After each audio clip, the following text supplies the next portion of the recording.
Salam alaikum, j'espère que vous allez bien.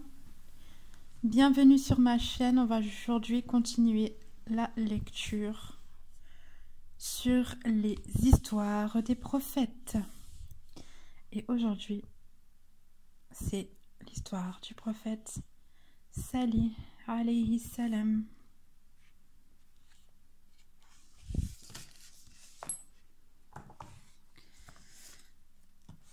Bismillah. Salih.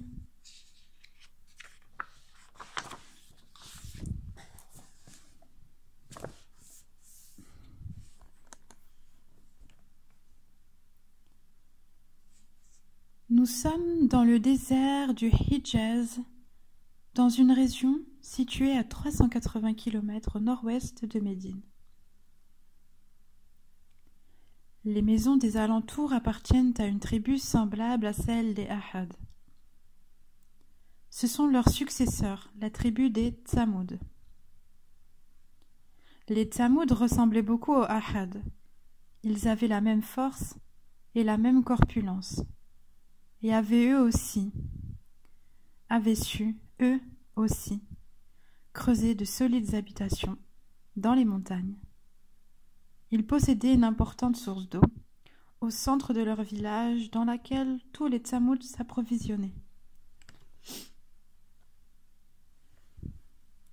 Ils vivaient en toute quiétude dans l'aisance et la prospérité, mais étaient ingrats et ne croyaient pas en l'unicité d'Allah.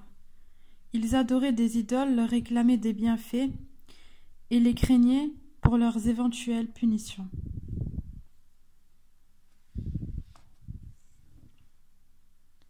Cette croyance se transmettait de père en fils et de mère en fille.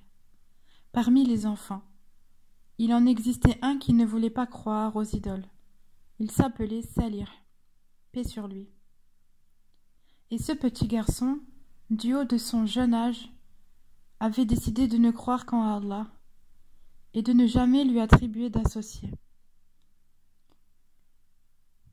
Nous avons là une jolie carte représentant la cité alentour de la Mecque, la mer Rouge, l'Égypte, Soudan, le Yémen, la Palestine et Iran. Et la cité de Salih était juste ici, non loin de la Mecque.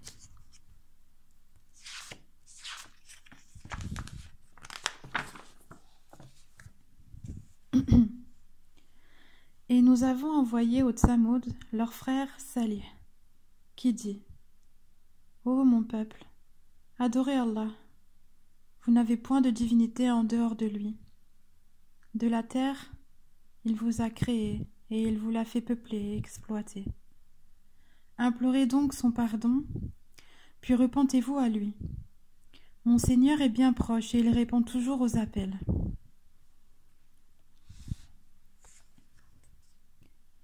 Tandis que le reste de la tribu se détournait d'Allah et pensait que les bienfaits dureraient éternellement, Salih, paix sur lui, refusait de se plier à cette adoration qu'il trouvait ridicule et absurde. Comment des statues de bois pouvaient-elles avoir un pouvoir sur la vie des gens ? Elles avaient été construites et façonnées par les hommes, au même titre que les maisons. Salih, paix sur lui, ne comprenait pas son peuple, et plus il grandissait, moins il le comprenait. Mais son peuple ne s'inquiétait nullement. « Laissez-le, il est encore jeune, » disaient les uns. « L'intelligence lui viendra en grandissant, et il suivra la même religion que nous, » disaient les autres. L'intelligence ne lui vint pas, du moins, pas cette intelligence-là. Cela ne l'empêchait pas d'être apprécié des Tsamoud, pour son caractère remarquable. Outre le fait qu'il ne voulait pas se plier à leurs croyances traditionnelles, Salih, paix sur lui, était un garçon de bonne famille, intelligent et raisonnable.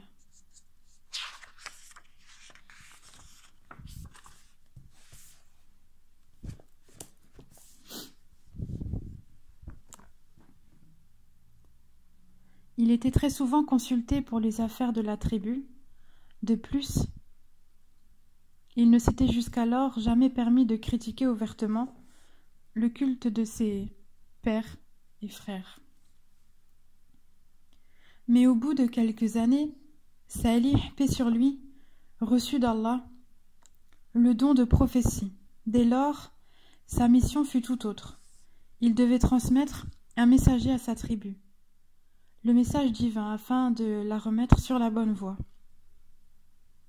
la voie droite.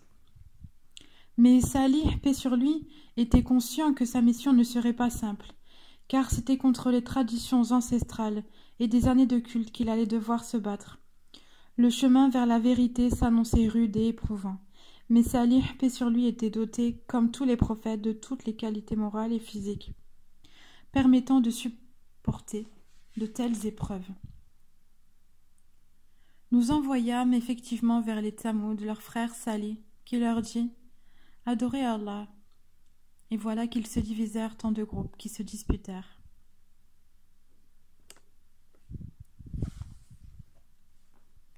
Il décida donc d'aller parler à ses pères et frères. « Ô mon peuple, servez Allah, vous n'avez pas d'autre Dieu que lui. Il est le créateur de toutes choses. Il vous a créé à partir de la terre, et il a établi en elle votre demeure. Implorez donc sa clémence et retournez vers lui, car notre Seigneur est proche, il exauce. » Mais que t'arrive-t-il, Salih? Enfin, que signifie tout cela? Je suis saint de corps et d'esprit, je suis votre frère, et ne vous veux que du bien. Sachez que le bien consiste à arrêter d'adorer ces idoles stupides, qui ne font ni de la pluie ni le beau temps. Enfin, êtes-vous aveugle? Pourquoi précipitez-vous la mauvaise action et abandonnez la bonne?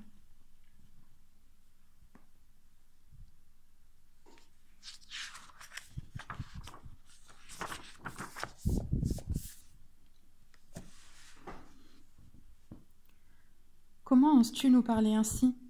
Nous avons confiance en toi.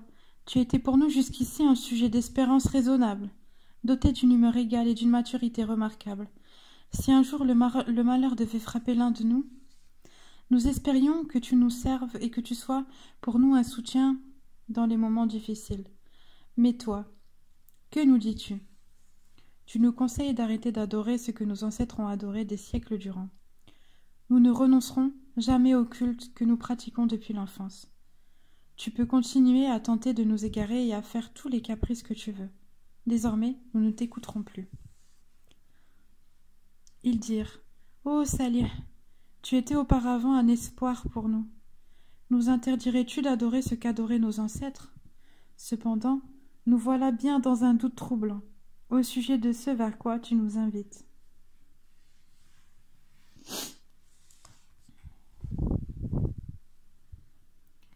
Personne ne fit cas de ces paroles.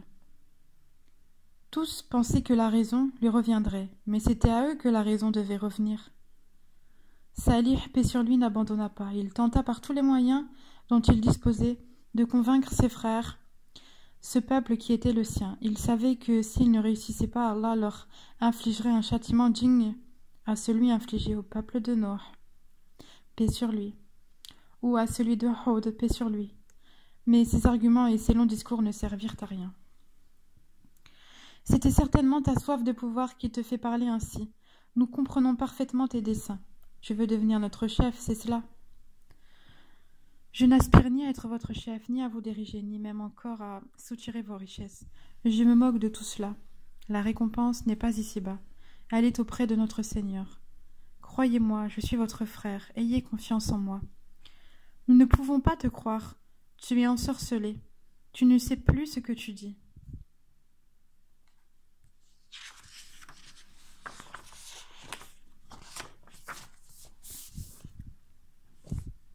Ils dirent « Tu n'es qu'un ensorcelé. »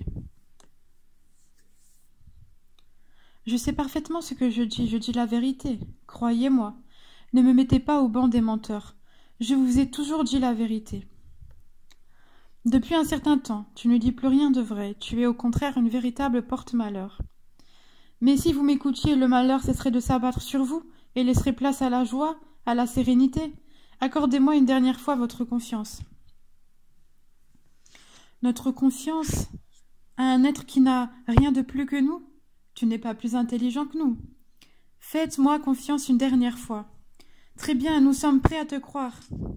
Mais nous voulons preuve de ce que tu avances. Fais venir vers nous ce dont tu nous menaces, si tu es du nombre des envoyés d'Allah. À moins que tu ne sois qu'un homme ordinaire comme nous.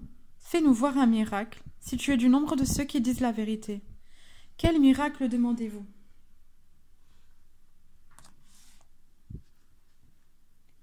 Les Tamouds réfléchirent.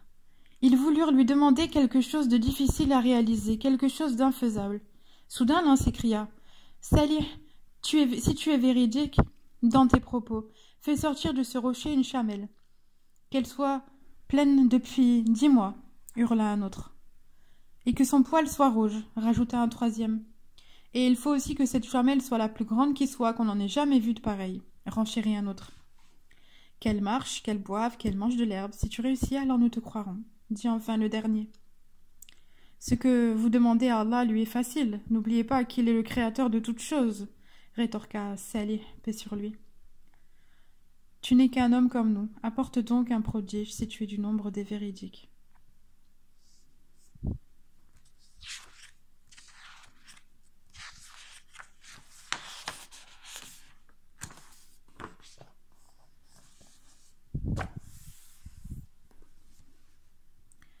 Salih, paix sur lui, n'ajouta pas un mot de plus à ces paroles. Il se prosterna, se couvrit le front de poussière et pria. Tout à coup, le rocher désigné par les Tsamouds s'ébranla dans un bruit fracassant. Une chamelle gigantesque d'un poil rouge flamboyant surgit, pleine depuis environ une dizaine de mois. « Oh, c'est incroyable, incroyable, regardez !» s'exclamèrent-ils tous d'une seule et même voix. Aux yeux du peuple Tsamoud, ce fut bel et bien une preuve et un prodige incroyable. Ce peuple avait vraiment défié Salih, paix sur lui, et il n'aurait jamais cru que ses folles exigences se réaliseraient. Alors certains crurent en Salih, mais d'autres, la plupart d'entre eux, continuèrent à le nier, le signe d'Allah, et restèrent dans l'ignorance qui les caractérisait si bien. Salih, paix sur lui, prit la parole à son tour. « Ô mon peuple, cette chamelle qui vient d'Allah est pour vous un miracle. Laissez-la aller et venir en paix, s'abreuver et paître à son gré. Ne lui faites aucun mal, afin de ne pas éprouver un châtiment qui ne saurait se faire attendre. Ô mon peuple, voici la chamelle d'Allah, qu'Allah vous a envoyée, comme signe. Laissez-la donc paître sur la terre d'Allah, et ne lui faites aucun mal, sinon un châtiment proche vous saisira.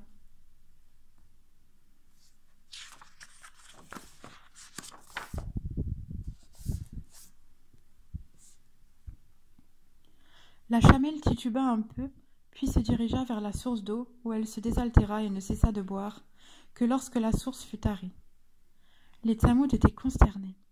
Non seulement Salih, paix sur lui, avait relevé le défi, avec succès, mais en plus cette chamelle était capable de boire d'une seule traite, à elle seule, toute l'eau que buvait la tribu en une journée.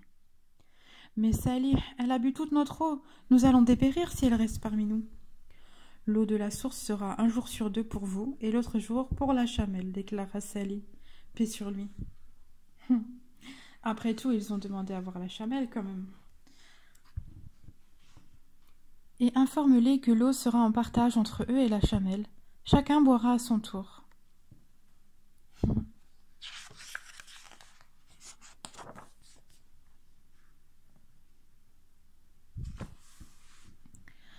Ainsi, lorsque survint le miracle, seul un petit groupe d'entre les Tsamouds y crurent. Les autres prirent Salih, paix sur lui, pour un ensorcelé, ou un magicien. Tous le craignaient et craignaient ses tours. Au bout de quelque temps, la chamelle mit bas son petit. Ceux qui prenaient la chamelle pour une simple illusion eurent alors la preuve qu'il n'en était rien.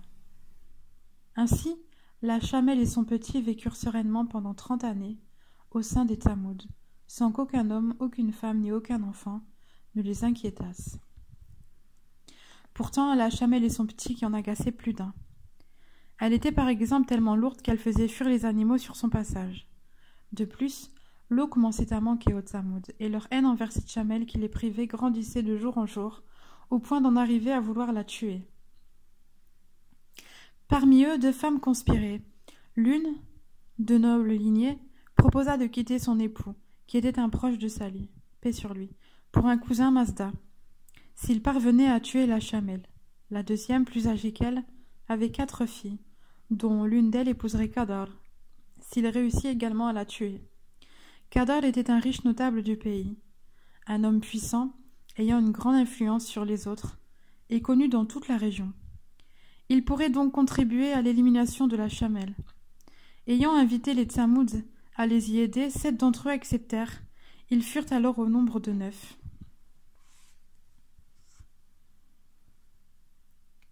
Et il y avait dans la ville un groupe de 9 individus qui semaient le désordre sur terre et ne faisaient rien de bon. Ils avaient juré d'éliminer la Chamelle par tous les moyens. Ils n'avaient foi dans le message de Salih, paix sur lui, et le maudissaient pour tous les problèmes qu'il avait causés à leur tribu. Leur plan était diabolique. Ils fixèrent une date pour accomplir leur sombre dessein, puis se séparèrent.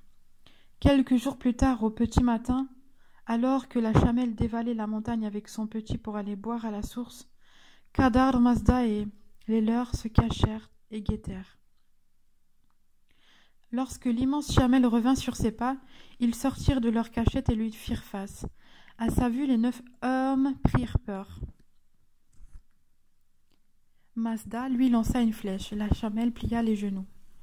Au cri des femmes enragées incitant à continuer, Kadar s'acharna sur elle en lui assénant une série de coups d'épée, lui coupant les jarrets jusqu'à ce qu'elle tombât. Puis, il lui porta au cœur le coup fatal qui l'acheva. La Chamelle mourut.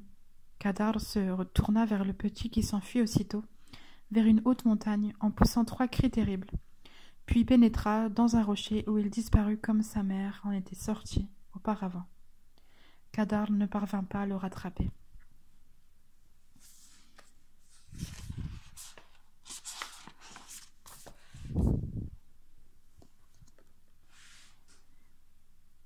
Puis ils appelèrent leur camarade qui prit son épée et la tua. Comment furent donc mon châtiment et mes avertissements? Salih, paix sur lui, alerté par ces cris affreux que la Chamelle avait poussés, arriva aussitôt à l'endroit de la tuerie. Il fut horrifié par ce qu'il vit. « Oh mon Dieu, mais qu'avez-vous fait? Avez-vous perdu l'esprit? Vous l'avez tué? Qui l'a tué? » C'est Kadar, le riche notable. Je vois dans ce cas, préparez à vous à recevoir le châtiment d'Allah. Et ils tuèrent la Chamelle, désobéirent au commandement de leur Seigneur et dirent « Ô Salih, fais-nous venir ce dont tu nous menaces si tu es du nombre des envoyés. » Leur haine envers le prophète Salih, paix sur lui, ne fit que grandir et devint bientôt extrêmement violente. Si tous ces malheurs t'arrivaient, c'était par sa faute. Cette nuit-là, les 9 hommes, par le mal, se réunirent en secret et tramèrent un complot contre le prophète Salih, paix sur lui. Fermez la porte, personne ne doit nous entendre. Bien, écoutez-moi, il faut tuer Salih. Il n'a su que répandre le sang et le mal dans notre tribu. C'est vrai, nous étions bien mieux avant qu'il ne nous abrutisse avec son soi-disant message divin. Nous ne pouvons plus le laisser faire. Il fait fuir nos enfants, attriste nos femmes. Et cette Chamelle qui nous prenait toute notre eau, comment pourrions-nous faire? Demain, quand la nuit sera tombée, nous irons dans la maison de Salih et le tuerons, lui et toute sa famille. Puis nous sortirons de la ville. Si quelqu'un nous interroge, nous dirons que nous n'étions pas là et que nous ne savons rien. Est-ce clair? Oui.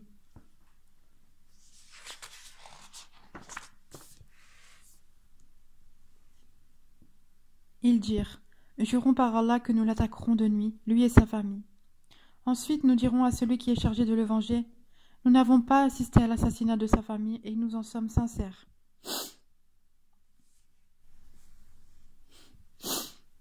Les 9 hommes se mirent d'accord pour accomplir leur sombre dessein. Le lendemain, lorsque la nuit fut tombée, ils allèrent se cacher sous un rocher, afin de surveiller de loin la maison de Salih, paix sur lui. Ils attendirent quelques instants. Quand il n'y eut plus personne dans les rues et qu'on n'entendit plus aucun bruit, dans la ville, les 9 hommes décidèrent de sortir de leur cachette, afin de tuer Salih, paix sur lui. Mais, À peine esquissait-il un mouvement que le rocher s'ébranla et leur tomba dessus. Et ils furent tous tués sur le coup. Le lendemain, une troupe d'hommes, les Tsamouds, découvrit leurs cadavres et les ramena à la ville. Lorsque les autres membres de la tribu les virent, ils furent tous désemparés. Les femmes hurlaient et les enfants pleuraient, et les hommes étaient fous de rage. Un homme de la tribu alla trouver Salih, paix sur lui. « Salih, que se passe-t-il? Est-ce le début du châtiment ?»« Tant que le petit de la chamelle sera parmi vous, il ne vous arrivera rien. » Aussitôt, les Tsamouds se mirent à sa recherche dans la montagne. Ils le rattrapèrent rapidement, mais lorsque le petit chameau les vit,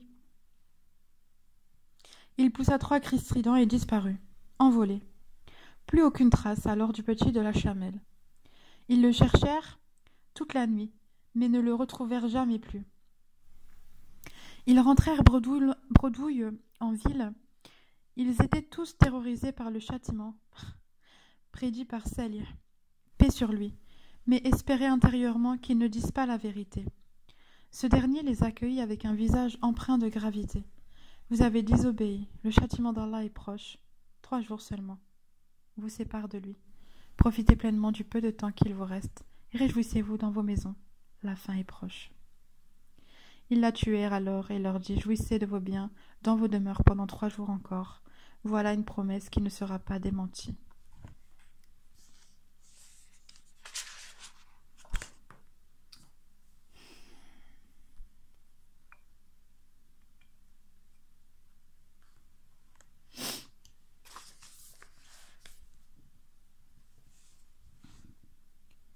Au premier jour, les visages des Tsamouds devinrent livides.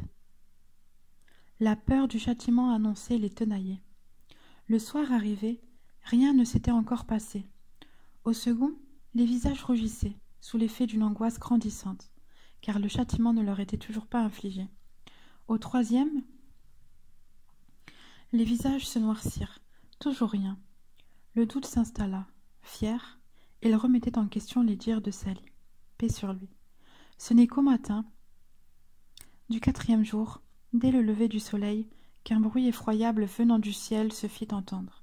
Un terrible cataclysme foudroya les Tsamouds, les exterminant, tous, sur le champ, où qu'ils soient.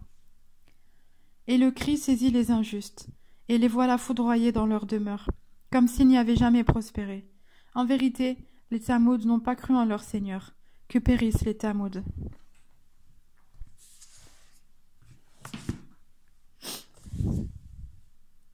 Salih, paix sur lui, et le petit groupe de fidèles qui avaient cru sincèrement en son message les retrouvèrent avec horreur, gisant dans leur demeure. Seul un Tsamoud dénommé Abu Rigal survécut, car au moment où le châtiment s'abattit sur son peuple, il était à la Mecque. Du jour où il la quitta, il subit le même sort que ses semblables. Quant à Salih, paix sur lui, et aux fidèles, ils laissèrent leur terre derrière eux, s'acheminèrent vers la Palestine et s'installèrent dans un village du nom de Ramra.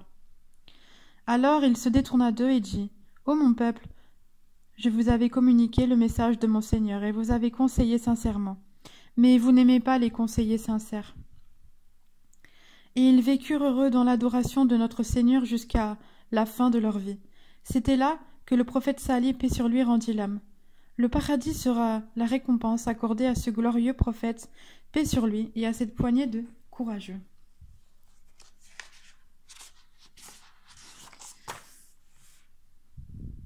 Morale tirée de l'histoire. Qui furent les Tsamouds? Allah a anéanti toute la tribu des Ahad, mais a épargné le prophète Houd, paix sur lui, ainsi que les croyants qui l'ont suivi. Une autre tribu leur succéda, celle des Tsamouds, dont le nom vient du terme Tsamada, signifiant petite quantité d'eau. L'origine du nom de cette tribu vient du fait que les Tsamouds habitaient une terre où l'on ne trouvait pas beaucoup d'eau. El-Hijr, lieu de visite et de méditation. Les Tsamouds habitaient une région appelée El-Hijr. C'est une région que nous connaissons de nos jours sous le nom de ville de Salih, dont les vestiges sont encore visibles et visités. Il se trouve au nord de la péninsule arabique, plus précisément à 380 km au nord-ouest de Médine. Il est à remarquer que dans le Coran, 2 souars portent les noms des régions dans lesquelles habitaient les tribus de Ahad et de Tsamoud. Il s'agit des sourates Al-Ahkaf et Al-Hijr. Des sourates. Le Coran, meilleur des narrateurs. Allah ne nous fait part d'une information que si elle présente un intérêt. Ainsi, dans le Coran, Allah n'a pas jugé nécessaire de préciser le lieu de certains tombeaux de prophètes, paix sur eux. En revanche, il met l'accent sur des conseils utiles à ceux qui réfléchissent. Houd et Salih, les oubliés des Écritures saintes. Les prophètes, Houd et Salih, paix sur eux, font partie des prophètes arabes. Mis à part dans le Coran, on ne trouve aucune mention de l'histoire de Ahad et de Tsamoud dans les livres saints des autres religions. Les autres prophètes, paix sur eux, sont cités de nombreuses fois dans la Torah, à l'exception des prophètes Houd et Salih, paix sur eux. Leurs récits ont été rayés de ces écritures? Pourquoi maltraiter le repenti? Quand un groupe de voleurs s'aperçoit que l'un d'eux a décidé de ne plus voler et de devenir honnête, il le traite alors de traître, de lâche et de peureux, sans voir la noblesse de son acte. Quant à Salih, paix sur lui, qui, pour les Tsamoud, était leur préféré, il le qualifiait de sage et de véridique, mais appliquant le même type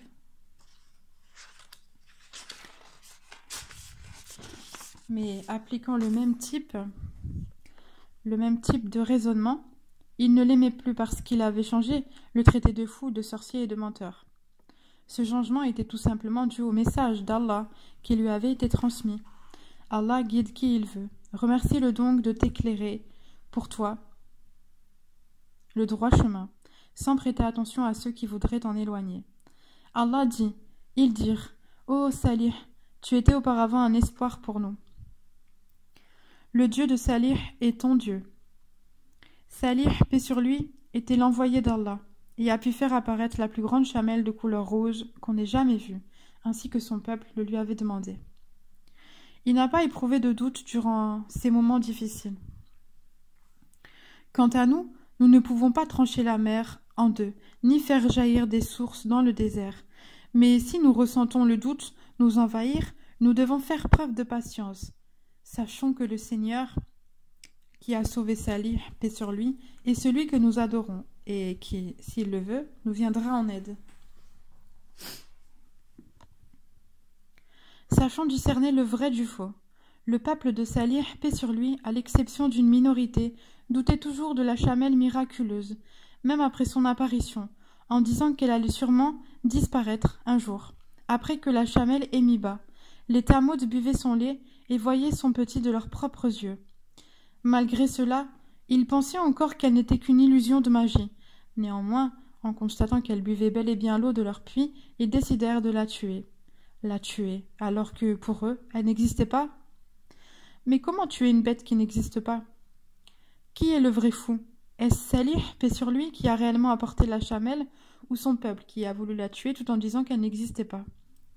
De même, des personnes que notre époque pense que le hasard qui est à l'origine de la création, malgré les évidentes preuves de notre Seigneur, tels les océans, l'immensité des cieux, la grande diversité de la nature, l'être humain possède une intelligence qui devrait lui permettre de discerner le vrai du faux, mais hélas, certains ne veulent pas en faire usage. Hélas, ils ne peuvent pas. L'alcool, mère de tous les vices. La personne qui a tué la chamelle n'a eu le courage de le faire qu'en étant sous l'effet de l'alcool. Cela approuve le grand danger de ce dernier. Allah l'a rendu illicite, et son messager, paix, prière et bénédiction d'Allah sur lui, l'a décrite comme étant la mère de tous les vices. C'est le cas de tout ce qui nuit à la santé et fait perdre la raison. Allah a doté l'homme de facultés de raisonnement, afin que ce dernier soit responsable de ses actes, et qu'il puisse le juger au jour du jugement dernier. Ahadith relative à l'histoire. Le prophète Mohammed, sallallahu alayhi wa sallam, paix, prière et bénédiction d'Allah sur lui, a dit en parlant des prophètes, paix sur eux. Parmi eux, il y en a 4 qui sont arabes. Houd, Salih, Shu'aib et ton prophète Mohammed, ô Abu Dar. Le prophète Mohammed, paix et prière et bénédiction d'Allah sur lui, aurait dit à ses compagnons, lorsqu'ils parvinrent sur la route de la Syrie à l'endroit nommé El-Hijr, où habitait jadis le peuple de Tsamoud. Si vous n'êtes pas en pleurs, n'entrez pas dans leur vallée, sinon vous risquerez de subir leur propre sort. Le prophète Mohammed, paix, prière et bénédiction d'Allah sur lui, dans l'un de ses sermons parla de la chamelle et de celui qui l'a tué. Il dit, le verset stipule, quand se leva en toute hâte leur plus misérable. Cela voulait dire qu'un homme puissant et malfaiteur, jouissant de la protection de son clan, s'était levé pour la tuer.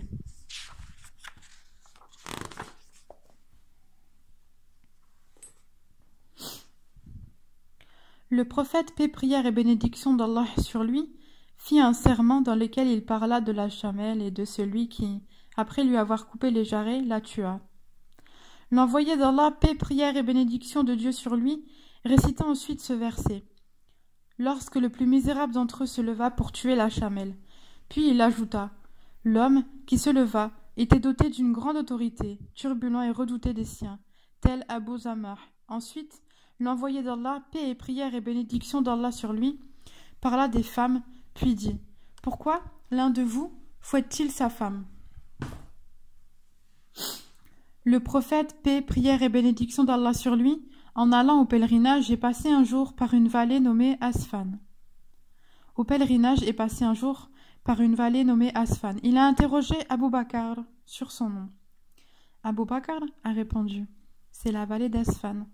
Le prophète, paix, prière et bénédiction de Dieu sur lui, a dit ensuite, Houd et Salih sont passés par cette vallée, en répondant à l'appel d'Allah et en accomplissant le pèlerinage à l'antique maison. Le prophète d'Allah, paix, prière et bénédiction d'Allah sur lui, dit un jour à Ali, veux-tu que je te décrive les plus pervers des gens? Oui, répondit Ali. Et le prophète, paix, prière et bénédiction d'Allah sur lui, de poursuivre. Il y en a deux, dont l'un est le roux de Tsamoud qui a égorgé la chamelle, et l'autre, celui qui frapperait Ali, ici, et il désigna son front, jusqu'à ce que sa barbe soit toute mouillée. Quand le messager d'Allah, paix, prière et bénédiction d'Allah sur lui, passa par le Hijr et dit, ne demandez pas de signe. Le peuple de Salih en a demandé un qui est la chamelle. Celle-ci entrait d'un côté et sortait de l'autre, mais ils sont passés outre les ordres d'Allah et l'ont égorgé. C'est à ce moment qu'un tremblement de terre les prit tous. Allah extermina ceux qui se trouvaient sous le ciel, sauf l'un d'eux qui était au temple sacré d'Allah. Ils lui demandèrent, qui est cet homme sacré d'Allah? Il répondit, c'est Abu Rigal. Néanmoins, dès qu'il sortit du temple, il subit le même sort que son peuple. Le prophète, paix, prière et bénédiction d'Allah sur lui, passant un jour près de la tombe d'Abu Rigal, demanda, savez-vous de qui s'agit-il? Ils répondirent, Allah et son messager savent mieux. Et le prophète, sallallahu alayhi wa sallam, paix, prière et bénédiction d'Allah sur lui, reprit. C'est la tombe d'Abu Rigal, un homme de Tsamoud. Il se trouvait dans le temple d'Allah, qui lui épargna son châtiment. Mais dès qu'il en sortit, il subit le même sort que son peuple, et y fut enterré avec une branche d'or. Alors, les hommes qui l'accompagnaient fouillèrent la tombe avec leur épée et en sortirent la branche.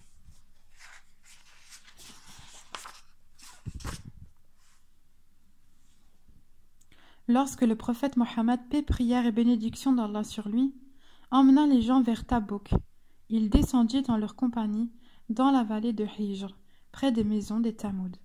Alors les gens puisèrent l'eau des puits dont les Tamoud buvaient, l'utilisèrent pour faire la pâte et préparèrent leur marmite. Néanmoins, sur l'ordre du prophète Mohammed, paix, prière et bénédiction d'Allah sur lui, ils vidèrent les marmites et nourrirent les chameaux de la pâte. Ensuite, ils poursuivirent leur voyage et firent halte près du puits où la chamelle s'abreuvait. Le prophète Mohammed, paix, prière et bénédiction d'Allah sur lui, leur interdit de pénétrer dans les demeures qu'occupaient jadis les gens qui avaient connu le supplice. Il leur dit « J'appréhende que vous subissez ce qu'ils ont subi, donc n'y entrez pas. » Et c'est la fin de l'histoire de Salih. Et demain, Inch'Allah, prochainement, Lot. Je vous souhaite une excellente soirée. Barakallahu fik si vous suivez mes lectures. Qu'Allah veille sur vous. Salam.